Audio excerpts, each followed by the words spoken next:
बड'ल मुलुगसोलोंसालि दालाइसा एबसुआ गोदान फरायसा बराय फोरबोजों लोगोसे 15थि बोसोरारि जथुमा खुंफुंदों। बड'ल मुलुगसोलोंसालि दालाइसा एबसुआ बड'ल मुलुगसोलोंसालिनि गेवलां फोथाराव सानसेनि मेहेरगोनां हाबाफारिजों गोदान फरायसा बराय फोरबो लोगोसे 15थि बोसोरारि जथुमा खुंफुंदों। मख'जाथावदि फुंबिलिनिफ्रायनो फिरफिला बिरहोनाय आरो मुंख्लं बावनायनिफ्राय बे मेहेरगोनां हाबाफारिया जागायो। लोगोसे बड'ल मुलुगसोलोंसालि दालाइसा एबसुनि 15थि बोसोरारि जथुमाजों गोजाम आफादखौ सिफायनानै गोदान आफादखौ दानानै लानाय जायो। बड'ल मुलुगसोलोंसालि दालाइसा एबसुनि गोदानै दाफुंजानाय आफादगिरिनि बिबानखौ होयो हादोरसा बसुमतारी बिथांनो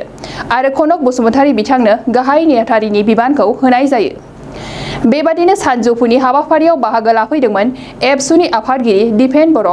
गाहाय नेहाथारि कनिन्द्र बसुमतारी, लोगो आफादगिरि खोरोमदाव औवारी, क'क्राझार जिल्ला एबसुनि माखासे दैदेनगिरिफोर लोगोसे गोबां गोजाम गोदान फरायसाफोरा। इउनिभार्सिटी इउनिट कमिटि एबसुनि 15थि एनुवेल कनफारेन्स आरो लोगोसे फ्रेशमेन ससियेल डे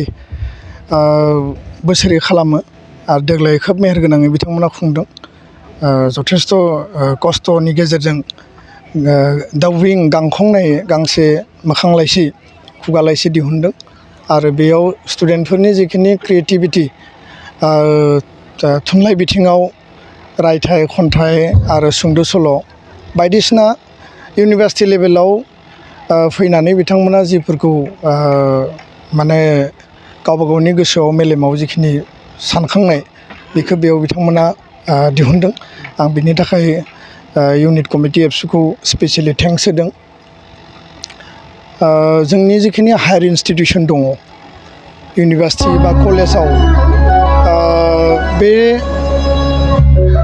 कलेजनि बा इउनिभार्सिटिनि इउनिटिखौ आरो बेयाव स्टुडेन्ट रिलेटेड गोबां इस्युसफोर थायो। बे इस्युस आरो ग्रिभेन्सेसफोरखौ राइट डाइरेक्सनाव अथरिटिनो जुदि मिथिहोनांगौब्ला आरो स्टुडेन्टनि जिखिनि क्रिएटिभ आरो बिथांमोननि जिखिनि माने मावनो हानाय जिखिनि स्किल बेखौ जों जुदि बांहोनांगौब्ला जोंनि स्टुडेन्टसफोरनि मोनसे प्लेटफर्म नांगौ आरो बे प्लेटफर्मनि गेजेरजों माहारि दानाय, माहारि सिबिनाय, माहारिनि रैखाथिनि थाखाय बिथांमोना हाबा मावलांनो हागोन। आरो बड'फाया जेब्ला सोमावसारनायखौ जागायदोंमोन बिथाङा सेन्ट्रेल इउनिभार्सिटि,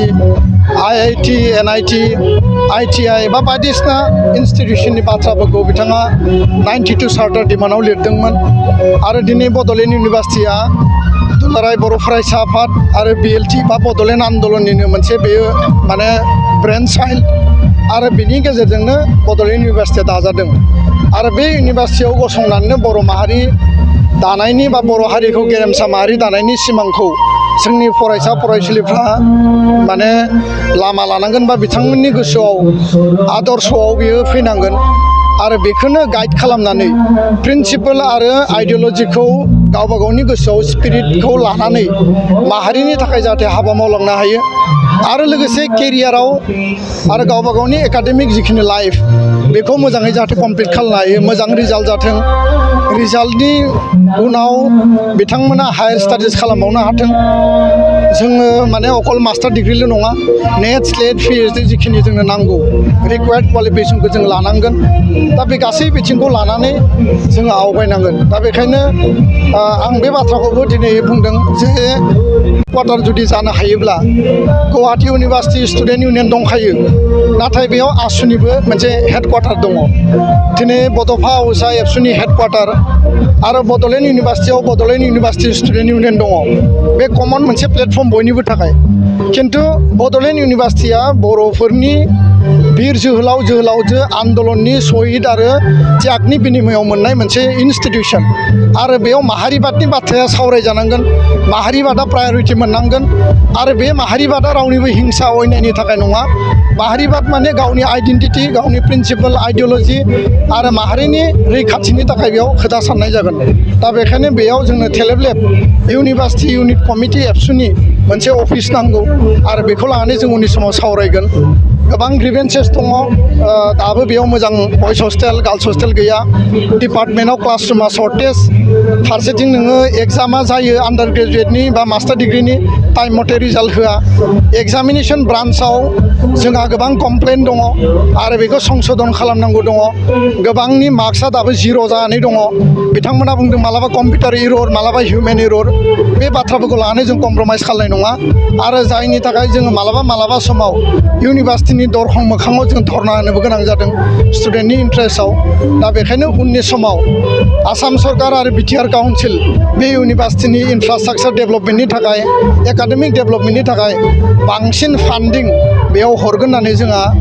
मिजिं दङ आरो जों बेखौ दाबि खालामदों आं बेखिनि बाथ्राखौनो बुंबाय